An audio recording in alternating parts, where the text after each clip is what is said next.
Hi, my name is Neil Leon. I am a College of America student, and today I will be doing a presentation as part of my deliverables for my Experience of Art project. What we're going to be going over is two pieces of works of art. We're going to be talking about the artist, how the bodies of art are represented. We're going to be talking about the subject matter and style of the artwork in relationship to the historical and cultural context in which they were created. Then we're going to be taking a look at some of the similarities and differences in relationship to um, how they represented the human body.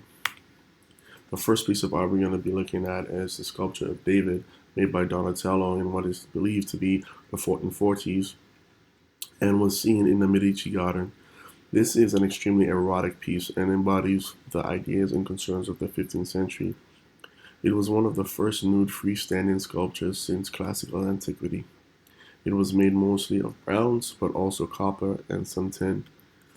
Some of the features that we can see in this work of art is that it is fairly erotic, overtly sexual, and you can see on the left that it presents David standing victoriously over Goliath's head with a sword in his right hand and a rock in his left.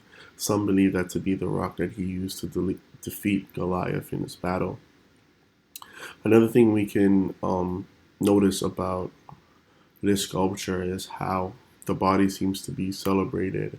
Back in those days, especially in the Christian West, believe that people should focus on the soul and not the body because the body is a path to corruption. But you can see this sculpture evokes a love for the body like the ancient Greeks and Romans had in their works of art. With regards to the Florentines, they really identified with the sculpture of David because he defeats his enemy Goliath, who the Florentines related to the Duke of Milan, who was their enemy that they defeated. The contrapuntal pose of David was a unique feature of this piece, along with the overtly sexual tones such as his naked body and the way the feather from Goliath's helmet runs up his leg.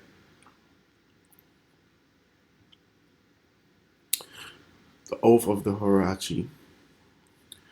This is a piece by Jacques Louis David. It was made in 1784 and was exhibited in 1785. This is at the end of the period of Enlightenment and starts off neoclassicism 4 years before the French Revolution.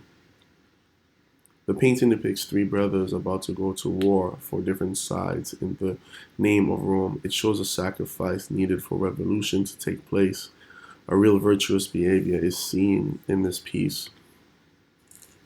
The men and women are drawn in different ways in this piece, symbolically representing the men portrayed as tall, rigid, and angular, and the women as curvilinear, passive, and limp.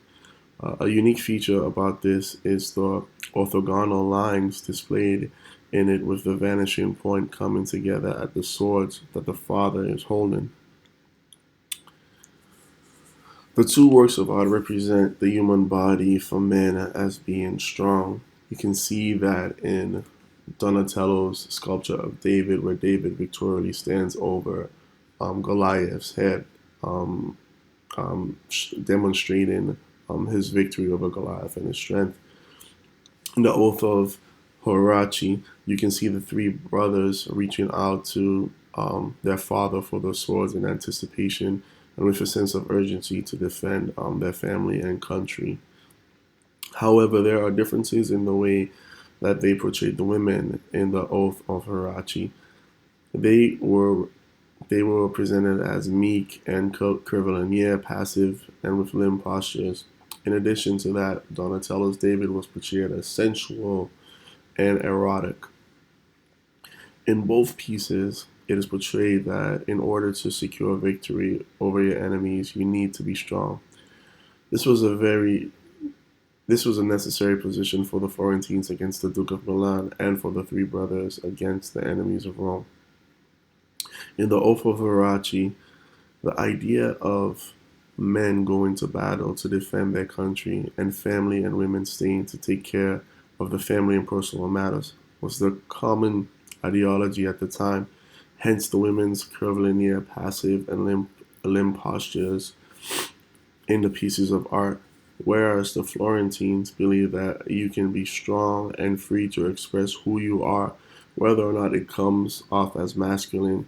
This is why they gravitated to the sculpture of David, because it was symbolic of their strength, but also their desire to express themselves artistically, especially through the sensuality of the body, which was not a common practice or popular at the time. Each artist tried to express strength, victory, and courage in their pieces of art. I also think they tried to inspire their audience to dare to be different in times when everybody wants to stick to what is common or comfortable. They wanted to portray that it is okay to be radical sometimes and express yourself freely. This concludes my presentation. Thank you for your time and attention.